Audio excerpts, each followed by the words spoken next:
In today's video, I'm going to give you some easy ways to fix your slice with driver. You might want to use one of them, you might want to use all of them, but these will fix your slice.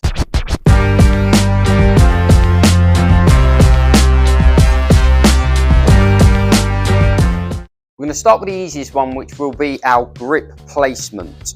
Now, if we've got a weaker grip, which means the hand is more under the club, more around this way, if I then turn my hand back to neutral, you can see that there is an element of the club face being open and probably a little bit of loft added as well.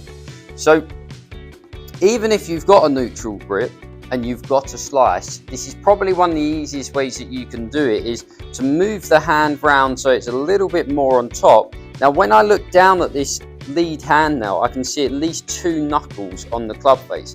Now if I then go and move that back to what now feels square with the hands, you can see that the club face is now a little bit more shut. To start with, that gives us a fighting chance to start the ball at least to the left of target for a right-handed golfer.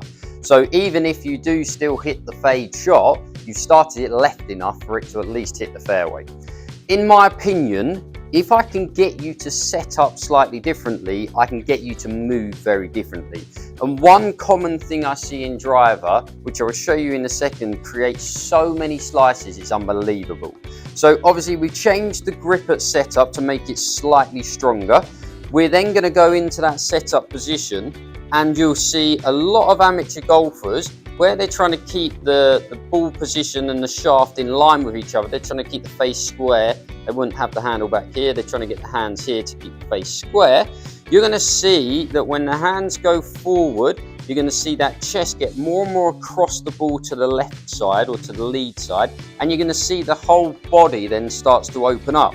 Now that is, for me, that's just setting up a slice straight away. I'm setting my body in a position to move across the ball here.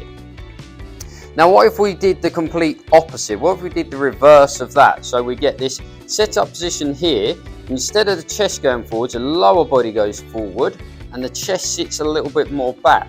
Now that's made me close the body a little bit, so I'm probably starting to create a path that works more in to out. I've got a stronger grip, which is then going to keep the club face a little bit more shut. I've got 2 elements there that are creating a draw shape already. So I've got some simple stuff at setup where I've gone slightly stronger grip. Instead of my chest leading, I'm going to make sure my hip leads. And all I've done is create so much space for the club to move in this position, this direction, inwards and then outwards. If you're still struggling with a slice from there, there's plenty of in-swing stuff that we can do with it. So a couple of little elements that I like to work on is, number one, you'll see it when Jon Rahm tries to hit a draw, is he will slightly set the club into this position here. So he's just going to slide it back along the ground a little bit so it sits behind the ball a little bit. Now that's going to allow him to work more from the inside. He's setting the club in a position where the body's already starting to work in this rotational element.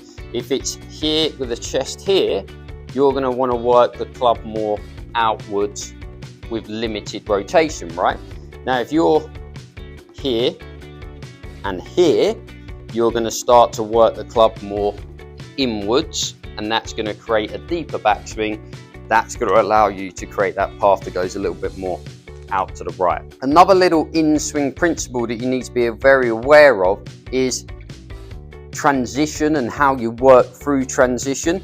Now you see a lot of people, when the speed gets higher and higher, they create more of a slice because they're trying to hit the ball harder.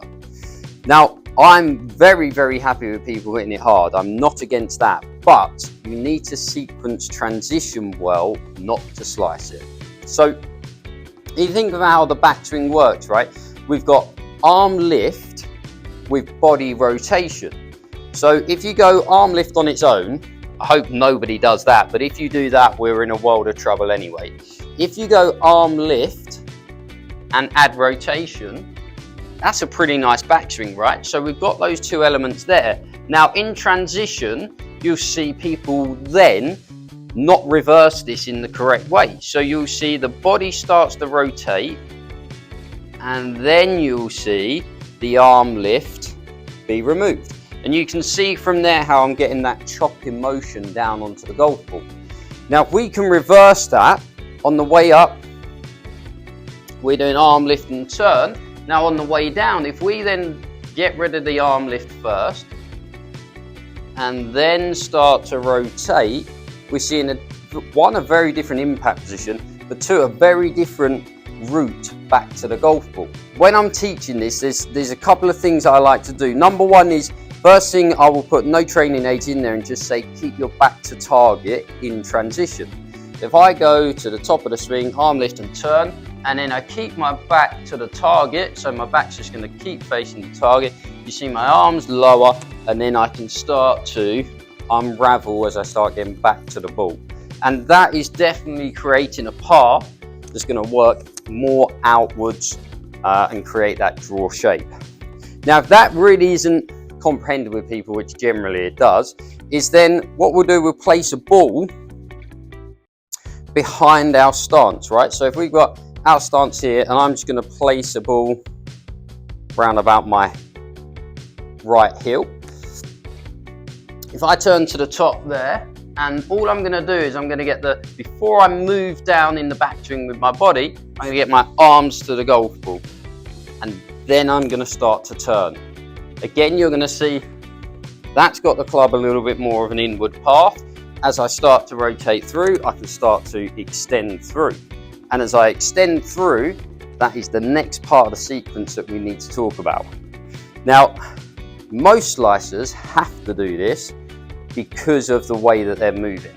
So when they're moving this direction, you'll see the release pattern. We start to get the chicken arms on the way through, because I've got to hold the face with some with some loft on it, with some angle to the right, because the steepness that I'm bringing that club down. If I start to release the club properly through there and I shut the face down, I mean, this thing's going left of left, right?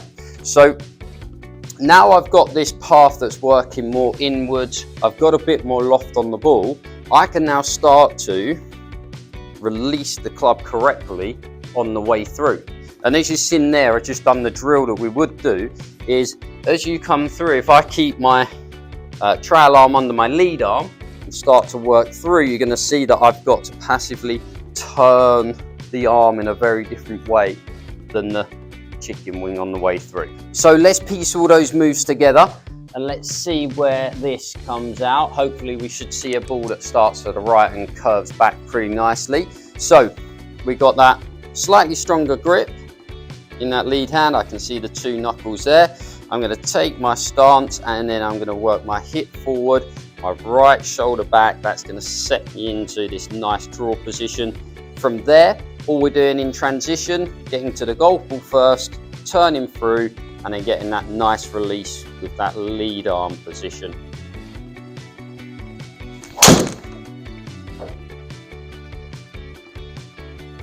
Well, that'll work for me.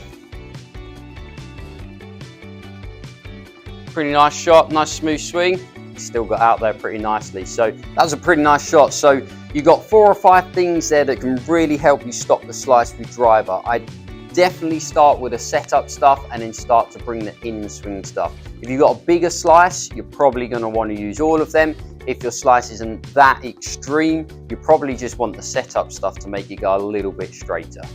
Hope that video helped you. Please like and subscribe to the channel, and we'll see you next week for some more top tips.